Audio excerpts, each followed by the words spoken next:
The slave market was the largest in this part of the galaxy. It sat on a dead planet with 3 dying suns in the sky. The air smelled like rust and fear. Thousands of cages lined the dusty ground, and inside those cages were creatures from 100 different worlds.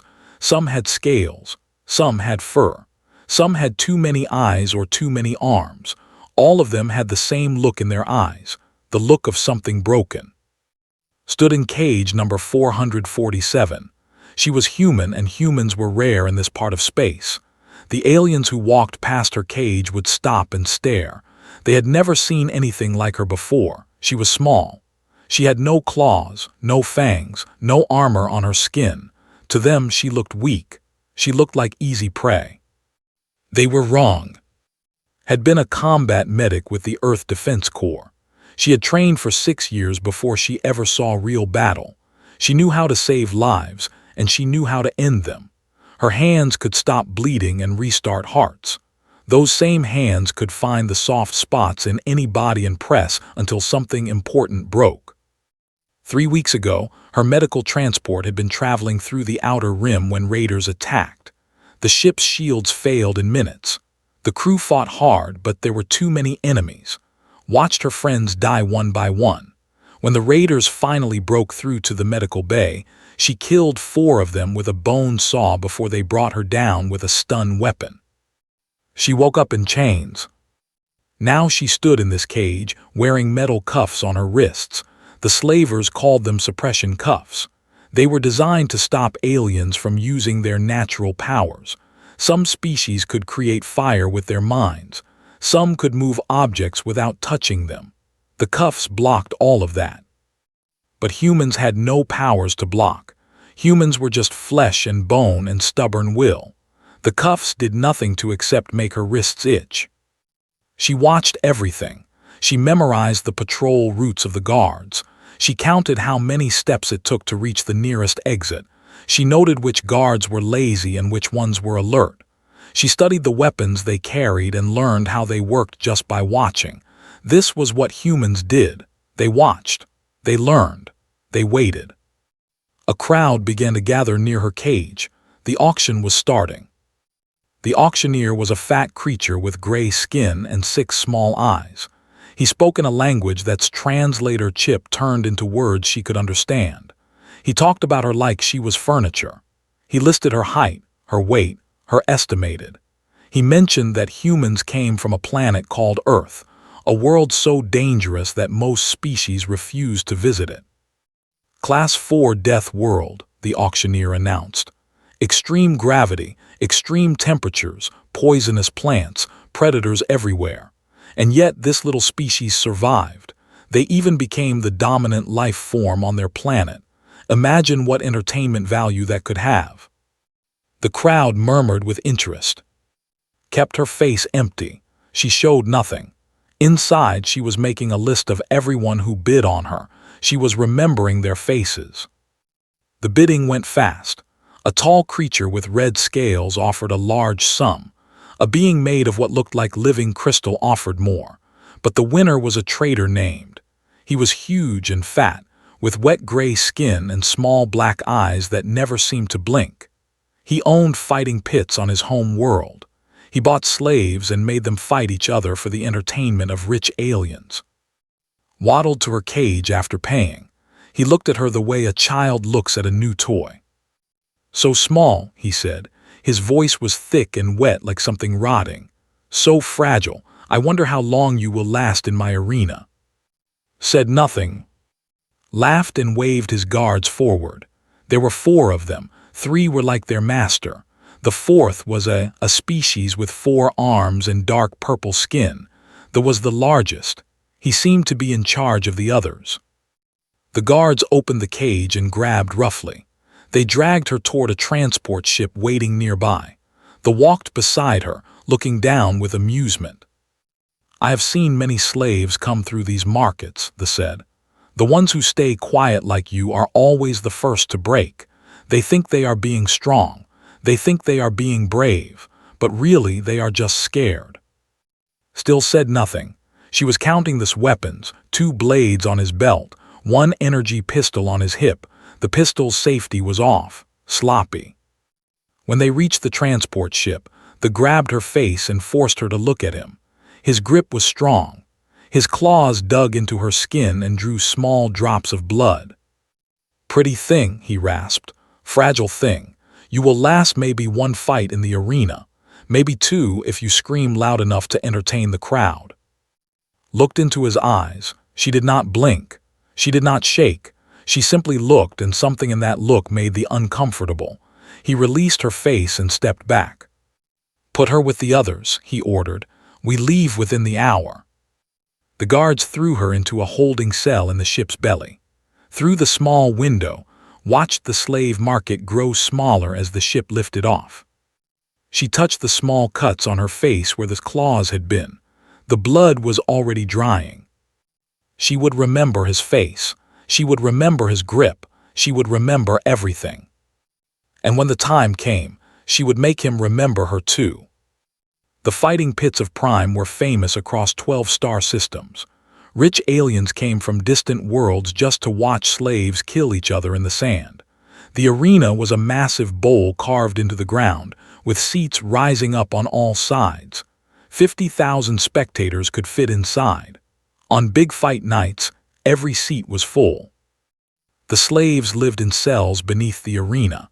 The cells were small and dark and smelled like old blood. There was no sunlight. There was no fresh air. There was only waiting, waiting for the guards to come, waiting for the gate to open, waiting to find out if today was the day you would die. Had been in the pits for 3 months. In that time, she had fought 11 times. 11 opponents had walked into the arena to face her. 11 opponents had not walked out. The other slaves could not understand it, was small even by human standards. She had no natural weapons, no claws to tear, no venom to poison, no thick hide to protect her. The aliens she fought were always bigger, always stronger, always covered in armor or spikes or scales. But size did not matter to, strength did not matter. What mattered was knowing where to hit. Humans had spent thousands of years studying anatomy. They knew where bones connected. They knew where nerves ran close to the surface. They knew which parts of a body were strong and which parts were weak. Every species had weak points, eyes, throats, joints, the places where hard armor met soft flesh. Knew them all. Her first opponent had been a warrior, 7 feet tall with arms like tree trunks. He had charged at her like a wild animal, confident that he could crush her with one blow. Had stepped aside at the last moment and driven her fingers into the soft tissue behind his knee. He had fallen. Before he could rise, she had wrapped her arms around his neck and squeezed until he stopped moving. The crowd had gone silent. They had never seen anything like it. After that, the arena masters started calling her the Ghost. She never roared or beat her chest like the other fighters. She never played to the crowd. She simply walked into the arena, ended the fight as quickly as possible, and walked back to her cell. There was no emotion in her eyes, no anger, no fear, just cold, careful calculation. The guards began to fear her. They doubled the locks on her cell door. They never entered without at least 4 of them together. They treated her like a dangerous animal, even though she never resisted. She ate her food. She drank her water. She exercised in her tiny cell, keeping her body ready. She was waiting. In the cell next to hers lived another human. His name was, he was taller than, with a kind face and gentle hands. He had been a ship engineer before his capture. He was not a fighter. He survived in the pits by being useful. He fixed the machines that could not be bothered to repair. He kept the water systems running and the lights working. As long as he was useful, they kept him alive. And talked through the bars of their cells at night when the guards were far away. He told her about his ship and his crew. He told her about his family back on Earth. His mother was a teacher. His father grew vegetables in a small garden behind their house, missed them every day. Listened but shared little about herself. She was not being unfriendly. She was simply focused. Every thought in her head was bent toward one goal: escape. She had spent 3 months learning everything about the arena. She knew which guards were cruel and which were just doing their jobs. She knew where the weapons were stored and where the control room was located. She knew that the arena had 7 exits and that only 2 of them led to the landing bays where ships were kept. She knew that the suppression cuffs she wore could be broken, with enough force applied to the right spot. One knight pressed his face against the bars and whispered to her. "The handlers are talking about you," he said. "They are scared. They think you are too dangerous to keep alive. They want to put you down before you become a problem." Did not seem surprised. "Let them try." "This is not a joke," said. "They are serious. Is listening to them, he might do it." Turned to look at him through the darkness. Her eyes caught what little light there was, and for a moment felt a chill run through him. There was something in those eyes that he had not seen before. Something dangerous. "I am almost ready," she said. "Ready for what?" Smiled. It was the first time had seen her smile in 3 months. It was not a happy smile. It was the smile of someone who had been sharpening a knife for a very long time and was finally ready to use it. "To go home," she said. Wanted to ask more questions, but the sound of guard boots echoed down the hallway. They both fell silent and retreated into the shadows of their cells. Above them, in his luxury suite overlooking the arena, was planning something special. The grand exhibition was coming, the biggest event of the year, and he had decided that his prized ghost would be the main attraction. He had no idea what he was about to unleash. The day of the grand exhibition arrived with noise and excitement. Ships filled the sky above Prime, bringing wealthy visitors from across the sector. The arena was decorated with banners and lights. Food sellers set up their stalls. Music played from every corner. It felt like a festival, a celebration. But for the slaves beneath the arena, it was just another day of death. Woke early that morning, she had not slept well. Her body was tense, coiled like a spring waiting to release. She went through her morning exercises slowly and carefully. She stretched every muscle. She tested every joint. She made sure her body was ready for what was coming. Today was the day. The guards came for her 2 hours before her fight. There were 6 of them this time, all heavily armed. They did not take chances with the ghost anymore. They opened her cell and cuffed her hands behind her back, then marched her through the underground tunnels toward the staging area. The staging area was a large room beneath the arena floor. Fighters waited here before their matches. Weapons hung on the walls. Armor sat on racks. Medical supplies lined the shelves for those lucky enough to survive their fights. Everything smelled like sweat and blood and fear. Stood in the center of the room, surrounded by guards. She was calm. Her breathing was slow and steady. Her eyes moved constantly, taking in every detail. The position of each guard, the distance to each door, the weapons within reach. Then the door opened, and himself walked in. The arena master was even larger than remembered. His gray skin glistened with moisture. His small black eyes looked her up and down like she was a piece of meat he was considering eating. Behind him walked his personal guards, 6 of them, including the who had grabbed her face at the slave market. Felt her heart beat a little faster, not from fear, from anticipation. "My prized ghost," said. His wet voice filled the room. "You have made me very rich. Every fight you win, more people come to watch. More money flows into my accounts. I should thank you." Said nothing. She kept her eyes on the. He was smiling at her with all 4 of his arms crossed over his chest. Waddled closer. "But you have also made me nervous. You are too good, too dangerous. The other slaves look at you with hope in their eyes. Hope is a dangerous thing in a place like this." He stopped directly in front of her. His breath smelled like rotting meat. "After today, I think I will sell you to the medical researchers. They are very curious about humans. They want to know how your species survived on such a terrible world. They will cut you open and study every part of you." He made a sound that might have been laughter. "It will be slow. It will be painful, but at least you will be useful one last time." remained silent, but her eyes shifted slightly, measuring the distance between herself and the guards, between herself and freedom. Noticed her silence and frowned. Nothing to say, no begging, no threats. He turned to his guards. Perhaps she has finally learned her place. They stepped forward. His smile had grown wider. Allow me to remind her of her place, master. He reached out with one of his 4 hands and gripped shoulder. He pushed down hard, forcing her to her knees.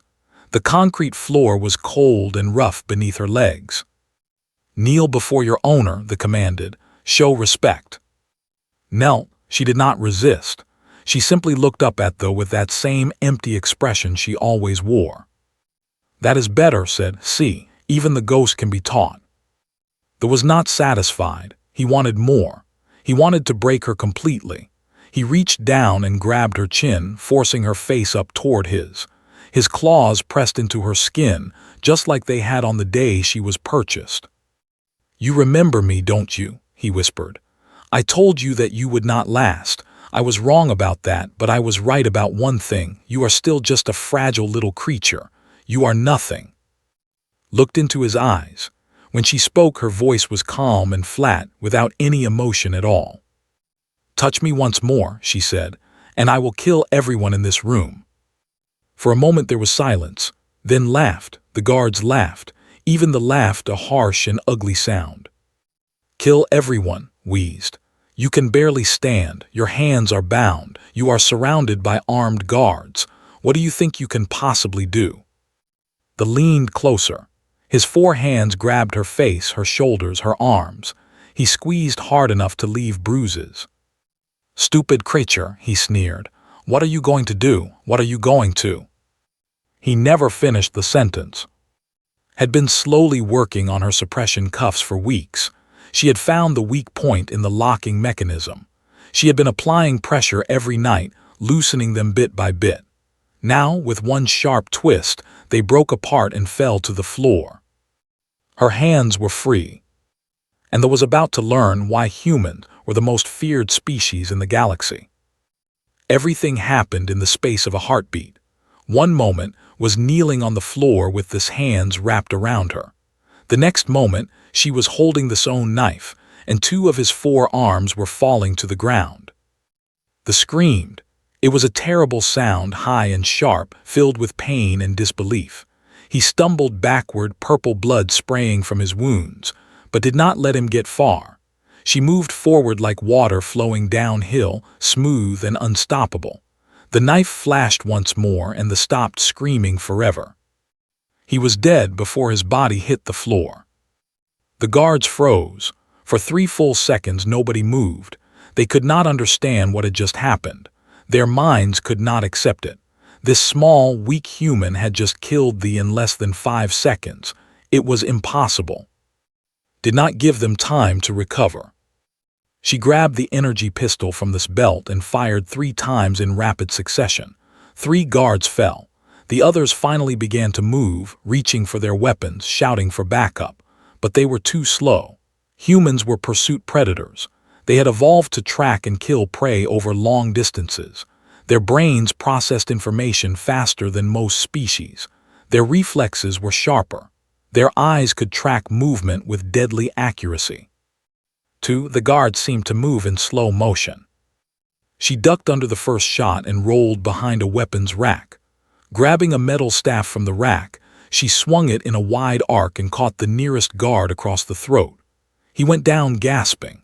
She spun and threw the staff like a spear, hitting another guard in the chest and knocking him into the wall.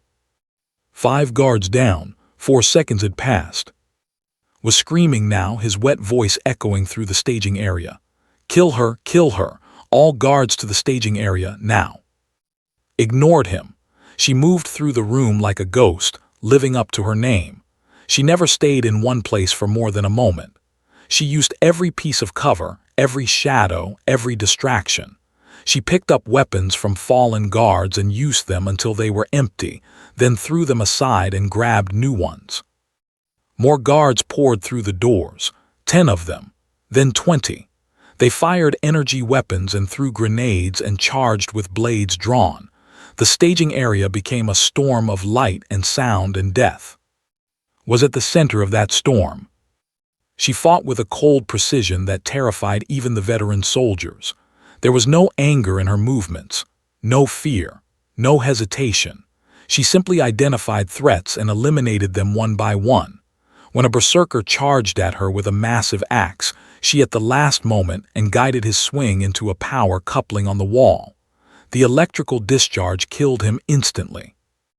When two guards tried to corner her against a wall, she ran up the wall itself, flipped over their heads and landed behind them.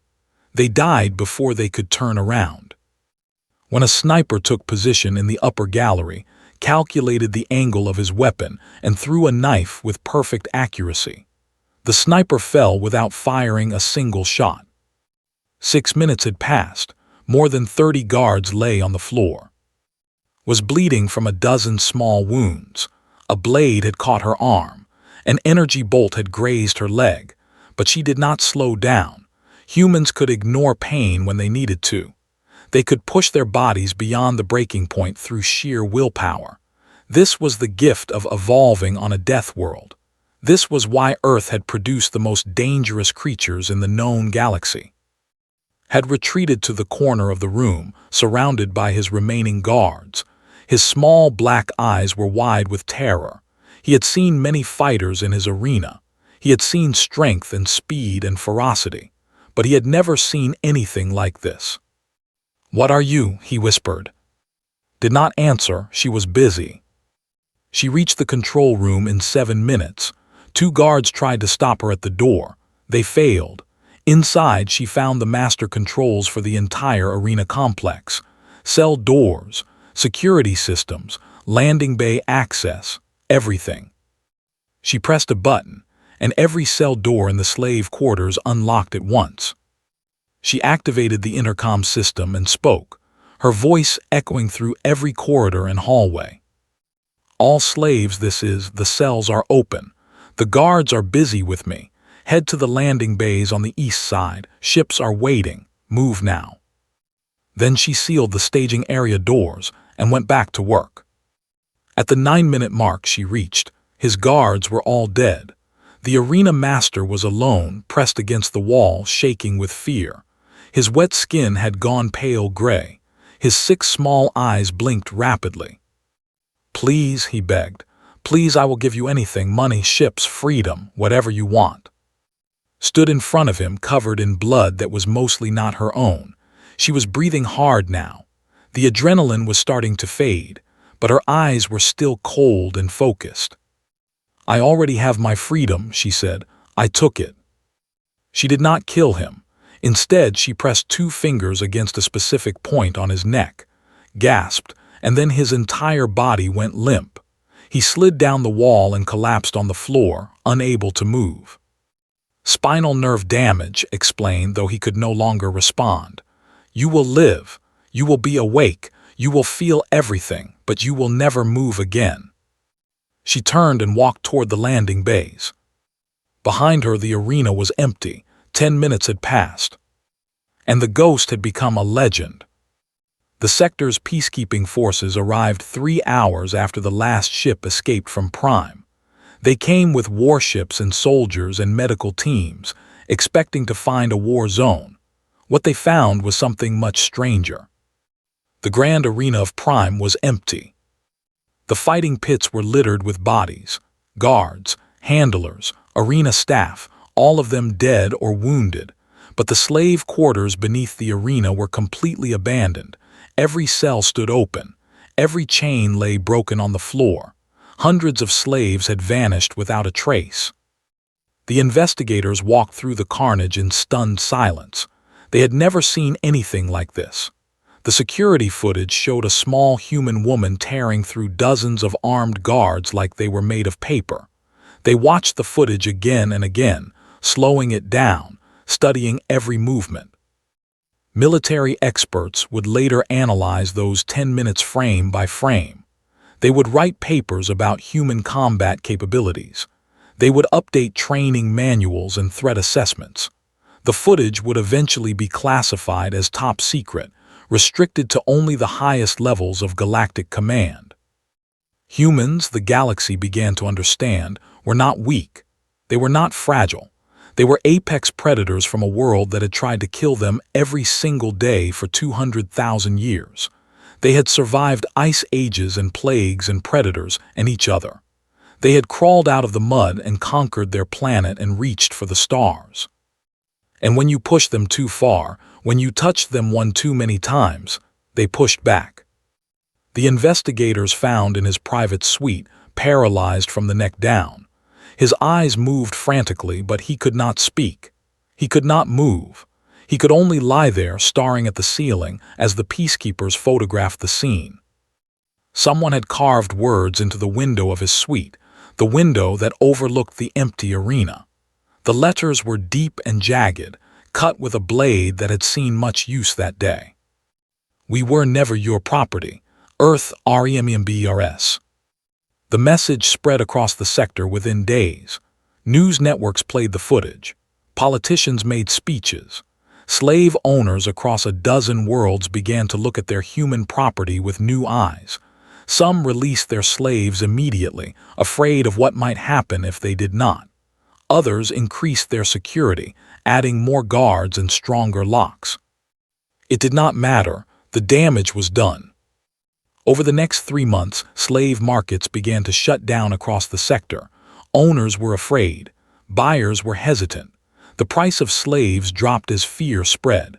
Rebellions broke out on 7 different worlds, inspired by the story of the Ghost of Prime. Freedom spread like fire. Did not see any of this. She was too busy flying home. The ship she had taken was small but fast, built for quick escapes across long distances. Sat beside her in the cockpit, his hands moving across the controls as he calculated their course. He had been an engineer before his capture, and he fell back into the work easily. "We are approaching Earth's solar system," he said. "Another 2 hours until we reach orbit." Nodded but said nothing. She was staring out the viewport at the stars. So many stars. So much empty space between them and home. "The Federation has been getting reports," continued, "about what happened on Prime. About you. They are calling you the Ghost. They say you killed over 40 guards in 10 minutes. They say you freed hundreds of slaves and crippled the arena master with your bare hands." "I had help," said quietly. "The other slaves did most of the work. I just opened the doors." Smiled. "That is not how the story is being told. In the story, you are a one-woman army, a legend, a nightmare for anyone who would ever try to own a human again." Was quiet for a long moment, then she turned to look at. "I did not want to be a legend," she said. "I just wanted to go home. I just wanted to survive." "I know," said, "but sometimes survival becomes something bigger. Sometimes one person standing up, one person fighting back, changes everything." The ship flew on through the darkness. 2 hours later, Earth appeared in the viewport. It was blue and green and white, wrapped in clouds and oceans and life. It was the most beautiful thing had ever seen. Her throat tightened. Her eyes grew wet. "Home." "The Federation says there are still human slaves out there," said softly. "Thousands of them scattered across the galaxy. They are too afraid to fight, too beaten down, too hopeless." Wiped her eyes and sat up. "Then we will find them," she said. "We will show them what humans can do. We will show them that they are not alone." Looked at her with something like wonder in his eyes. "You are not going to stop, are you? You are going to keep fighting until every last human is free." Watched as Earth's atmosphere began to glow around the ship's hull. They were descending now, falling through the sky toward the place where she was born. The place where her species had learned to survive against everything the universe could throw at them. "They made a mistake," she said. "Every species in this galaxy keeps making the same mistake. They see that we are small. They see that we have no claws or armor or venom. They think we are weak." The ship broke through the clouds and suddenly could see mountains and forests and rivers and cities. She could see her world spread out beneath her like a promise. They forget where we come from, she continued. They forget that our planet tried to kill us for 200,000 years. They forget that we did not just survive. She smiled, and this time it was a real smile, full of warmth and hope and fierce determination. We conquered. The ship descended through the sky and touched down on the soil of Earth. Was finally home. But her fight was just beginning.